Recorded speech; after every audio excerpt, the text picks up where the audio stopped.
Hello, little one, and welcome to Relaxation Stories, your cozy place for gentle bedtime tales.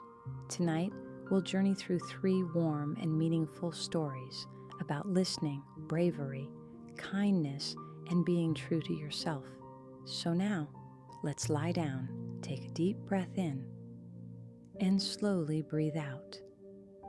Let your body relax, your eyes grow heavy, and your heart get ready to dream.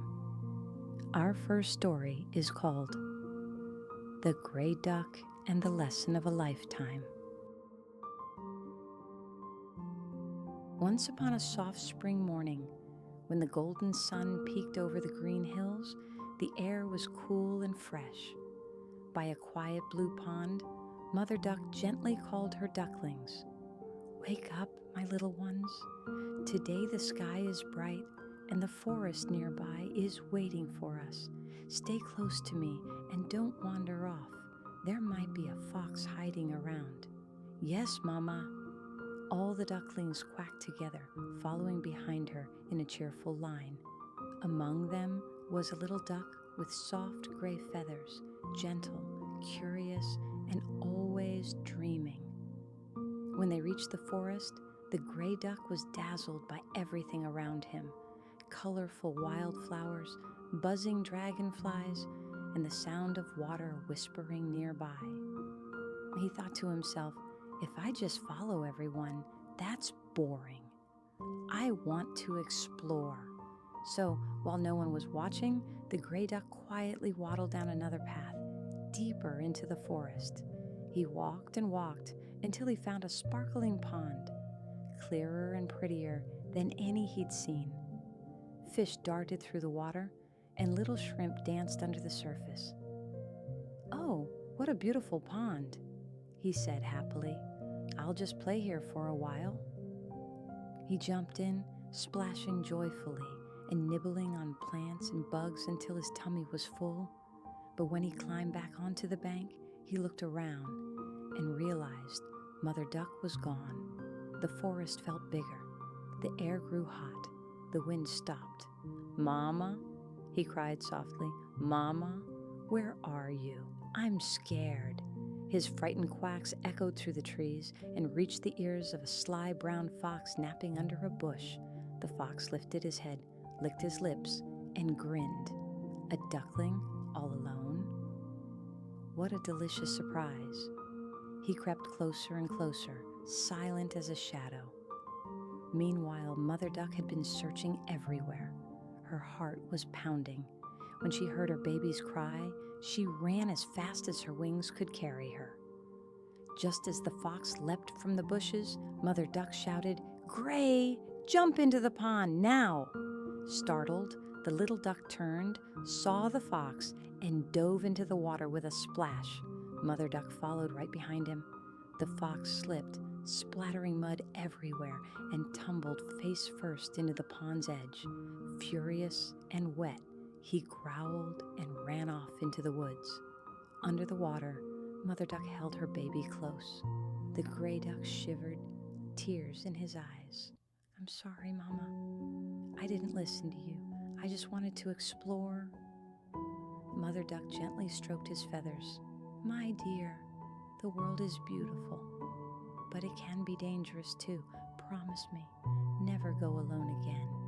From that day on, the gray duck stayed close to his mother, and whenever new ducklings joined their family, he told them his story, so they would never make the same mistake. "The world is full of wonders," he would say, "but love and safety always come first." Story 2. The Bell for the Cat. In a quiet corner of an old shop, beneath warm yellow light and wooden shelves filled with boxes and crumbs, lived a small family of mice. They were tiny, fluffy, and full of fun. Every night, when the humans went to sleep, the mice would come out, nibbling on bits of bread, tasting leftover cheese, and playing in empty cans until the moonlight faded. But one night, a rumor spread among them. Old Long Whiskers, The eldest mouse whispered, "The shopkeeper is bringing home a cat." All the mice froze. Their tiny hearts raced. Even the air felt heavy. A young mouse, small but brave, climbed on a cardboard box and said, "We have to think of something. If the cat comes, we'll never be safe again." One fluffy mouse yawned and murmured, "What if we put a little bell around the cat's neck? Then we'd hear it coming and have time to hide." Everyone gasped. What a clever idea. The mice clapped their paws softly. The plan sounded perfect. But then a quiet voice from the back, a tiny gray mouse, asked, "That's smart, but who will put the bell on the cat?" Silence. The old clock ticked, tick, tock, tick, tock. No one spoke. No one moved. One mouse shivered. Another hid under a paper bag. A baby mouse hugged its mother's tail, whispering, "I don't want to be eaten." The room grew still again. The soft wind sighed through the window. The mice curled up in their paper nests, pretending not to think about it. And that night, as the shop slept under the moonlight, the old clock seemed to whisper, "A clever plan means nothing if no one is brave enough to make it real."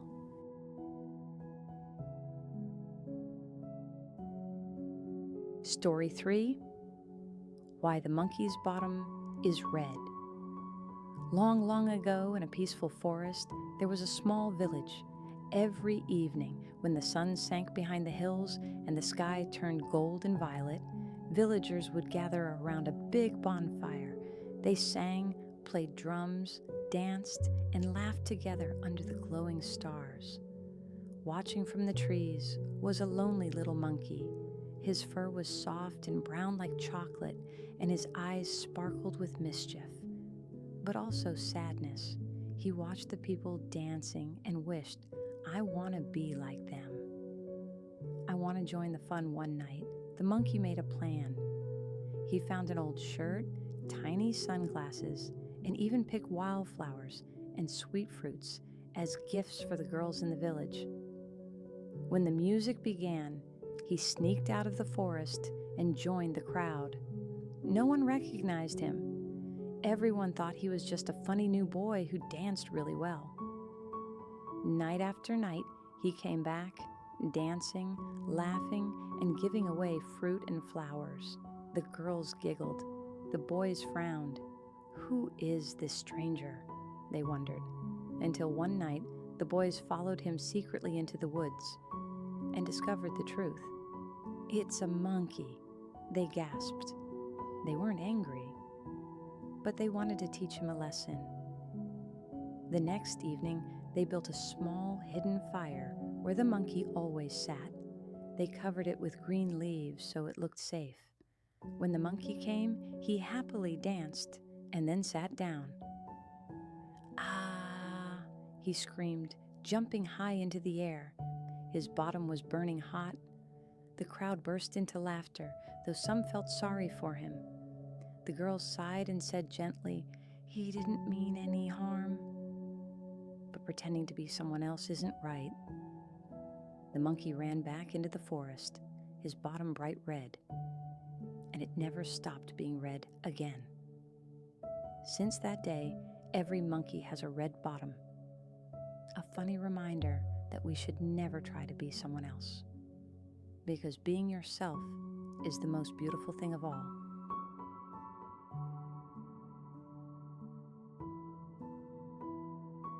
And that, my dear friend, was our 3 bedtime stories for tonight. You've been such a wonderful listener. Now close your eyes, breathe softly, and drift into a world of dreams, where ducks swim safely, mice whisper wisely, and little monkeys laugh under the stars. Good night from Relaxation Stories. May your dreams be gentle, sweet, and full of light.